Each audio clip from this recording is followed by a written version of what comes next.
Merci, Monsieur le Président. Au nom du groupe socialiste, je souhaite moi aussi apporter tout mon soutien et ma solidarité au peuple autrichien. Monsieur le Premier ministre, aujourd'hui, la grogne monte sur nos territoires. Vous avez instauré une concurrence déloyale entre grandes surfaces et petits commerces de proximité, condamnant ces derniers au désespoir et malgré les aides, beaucoup ne s'en remettront pas et vous le savez. En quoi serait-il moins dangereux d'aller acheter sa baguette chez le boulanger du centre-ville que d'acheter un livre dans la librairie du coin ou un jouet en bois pour Noël dans la boutique d'à côté? Les grandes surfaces de ma circonscription où plusieurs centaines de personnes font leurs achats en même temps seraient moins dangereuses que les petits commerces de Riom ou de Châtel. Les petits commerces de Pont-au-Mur seraient plus dangereux que les nombreux selfs des lycées où des centaines d'élèves se côtoient sans masque et sans distanciation. Votre gouvernement a choisi la mauvaise solution, fermer certains rayons de la grande distribution. En somme, vous proposez que tout le monde y perde, sauf Amazon, qui se frotte les mains de cette aubaine inespérée. Aujourd'hui, c'est donc l'incompréhension et la colère. Plusieurs maires ont signé des arrêtés pour permettre l'ouverture de leurs commerces non essentiels.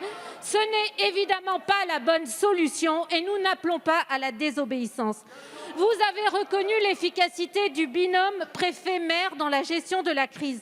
Poursuivez, Monsieur le Premier ministre, dans cette direction. Faites confiance aux préfets de département qui, en concertation avec les maires, sauront prendre des arrêtés pertinents et faire respecter les indispensables contraintes sanitaires dans le petit commerce.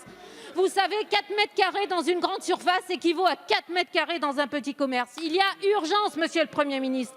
Il faut revoir votre copie. Le groupe socialiste et apparenté vous a fait 2 propositions dimanche. Sans sacrifier notre santé, qui reste notre priorité, vous pouvez sauver les commerces et des centres-bourgs et des centres-villes en les autorisant à ouvrir avec des protocoles sanitaires renforcés. Et vous devez, dans le PLFR 4, instaurer une taxe exceptionnelle. Merci, chers collègues. La parole est à Monsieur Bruno Le Maire, ministre de l'Économie, des Finances et de la Relance.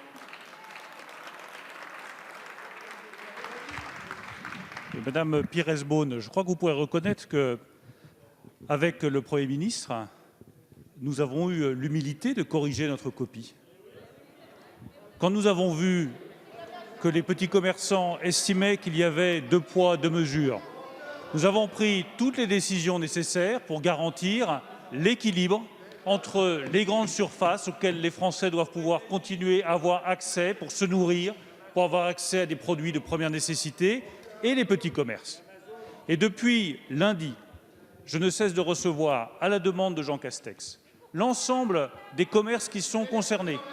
J'ai reçu ce matin la Fédération des coiffeurs, j'ai reçu la Fédération des jouets, nous recevrons la Fédération de l'habillement, nous recevrons avec Alain Griset tout au long de la semaine l'ensemble des fédérations pour voir exactement comme vous le proposez, Madame Pires-Beaune, dans quelles conditions de sécurité sanitaire et à quelles conditions nous pourrions, à partir de la date qu'a fixée le Président de la République, envisager la réouverture d'un certain nombre de commerces de proximité en garantissant la sécurité sanitaire des Français.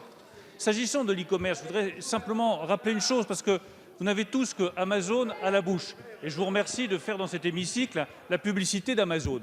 Je voudrais simplement dire qu'il ne représente que 20% du commerce en ligne et qu'il reste 80% du commerce en ligne. Je veux bien que vous taxiez le commerce en ligne, mais dans ce cas-là, c'est le commerce français que vous allez taxer demain. Et il me paraît plus intéressant de faire exactement ce que cette majorité a eu l'honneur de faire, être la première nation en Europe à taxer les géants du digital, que ce soit Google, que ce soit Amazon, que ce soit Facebook, que ce soit Microsoft, parce que là est la justice et là est l'efficacité. Merci.